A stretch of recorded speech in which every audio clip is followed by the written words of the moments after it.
사람이 그러니까 이걸 명성이라고 해야 될까요? 예. 명성을 얻는 그 단계를 보면은 대개는 책 같은 거, 강연 같은 것을 통해서 그 명성이 확고해진다고 할 수 있잖아요. 그런데 책을 펴낸다거나 강연은 아무나 시키지 않아요. 그렇죠. 이걸 시키려면 이걸 시키기 이전에 인지도가 먼저 형성이 돼야 되죠. 그렇죠. 그래서 이 인지도라는 것 자체가 보면 뭐냐면은 듣는 사람, 독자층의 마음에 먼저 내가 호소력 또는 설득력 있게 마음을 먼저 점령을 해야 된다는 거죠. 그리고 마음을 점령을 하게 되면 그 사람들이 저를 강사로 초청하거나 아니면 제가 책을 낼 때 그 책을 사주는 독자층이 된다는 거죠. 그러니까 이런 부분에서도 보면은 모든 것은 마음부터 출발하는 게 가장 좋은 그 접근인 것 같아요. 근데 이제 거기서 보면 뭐냐면 마음을 점령할 때는 나에게 수익이 발생하지 않습니다. 그때는 그렇죠. 네. 그때는 그렇죠. 그러니까 마음을 점령하는 과정에서는 일방적으로 내가 투자를 하는 입장인 거예요. 그렇죠. 정성을 쏟으니까. 네. 그리고 마음이 점령되면 그때부터 두터운 팬층이 고객층이 형성이 돼서 그들이 이제 나의 산물, 다시 말하면 책이라든가 강연에 대해서 비용을 지불하게 되죠. 그렇죠. 그러니까 이것을 경제적인 측면에서 보면은 사업 모델로서 비즈니스 모델로서 선보급 후 수익이라는 그게 돼요. 그렇죠. 예. 일단 먼저 한번 먹어보라 이거죠. 그렇죠. 먹어보고 나서. 그러니까 우리가 시장에서 항상 그러잖아요. 시험 여러분들 이것이 시험에 한번 참석해 보십시오. 먼저 드셔보십시오. 그러니까 그런 부분을 보면은 선보급 후 수익에 있어서 처음에 기업이 손해를 감수하면서라도 고객에게 주는 이 부분을 보면 굉장히 미약해요.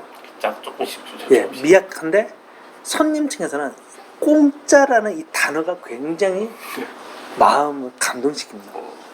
한번 먹어보죠. 한번. 그렇죠. 공짜니까. 공짜이기 때문에. 그래서 이제 그런 부분에서 보면 기업이 아니면 정부가 고객 또는 시민을 상대로 할 때 일정 부분은 자유를 허용해 줘야 돼요. 그렇죠. 그게 마음의 자유입니다. 그러니까 이 시음회를 할 때 뭐냐면은 이 먹는 시음회 하겠다 그 작은 샘플을 놔두잖아요. 그렇죠. 이걸 먹을 때 주인이 서서 당신은 먹고 당신은 먹지 마. 그럼 그거지. 이러면 안 되잖아요. 자유를 마음대로 가서 나는 신경 안 쓸 테니까 당신들이 마음대로 가서 2개를 먹든 3개를 먹든 마음대로 드십시오. 자유를 그냥 완벽한 자유를 보장해 줘야 돼요. 그렇죠. 단 시음해 하겠다라고 해놓은 그 음식에 한해서만. 그렇죠. 매장에 있는 거 갖다 꺼내 먹으면 안 되고. 그러니까 이 자유는 어떤 테두리 굴레 안에서 속해야 된다는 거죠. 그 시음회가 펼쳐지는 그 샘플 안에서는 자유롭게 당신 마음대로 드십시오 라고 했을 때 이게 제대로 된 그 투자가 되는 건데, 정부도 이제 그러니까 독재 정치가 그 결말은 다 이제 패망으로 갈 수밖에 없는 이유 중에 하나가 그것 같아요. 최소한의 자유를 줘야 되는데 그 자유마저도 뺏어버린다는 거죠. 그 자유를 신격화하는, 지도자를 신격화하는 부분으로 대체를 하려고 하는데, 그러니까 그 사회는 계속 마음이 썩어 들어가지 않겠느냐라고 보여요. 그러니까 저는 이제 경제적인 모델에서 어느 누구나 성공하는 그 모델을 한번 봐보자. 이것은 다시 말하면 국가가 제대로 성장하려면 경제가 성장해야 되거든요. 그렇죠. 그러니까 경제가 성장한 모델을 갖다가 국가에다가도 씌우면은 국가도 자연적으로. 그래도 국가가 어떻게 국민에게 대해야 되는가를 보면은 마음에 대해서는 자유를 완전히 줘야 돼요. 그러니까 국가가 이 정도 한에서는 너희가 어떤 걸 하더라도 그냥 내버려 둘게. 마치 방종인 것처럼 이렇게 내버려두게. 그 어떤 영역에 대해서 그렇게 인정을 해줘야 되죠. 그리고 나서 국가가 요구할 부분, 그 뭐냐면 의무잖아요. 그렇지. 의무가 아닌 부분에 대해서 국민에게 자유를 보장해줘야 되는데, 의무가 있는 부분은 우리가 4대 의무라고 하나요? 네. 납세 의무, 뭐 국방 의무, 뭐 이런 식으로 그런 부분에서는 철두철미하게 국가가 국민을 상대로 실리를 챙겨야죠. 그렇지. 근데 이제 뭐라고 하지?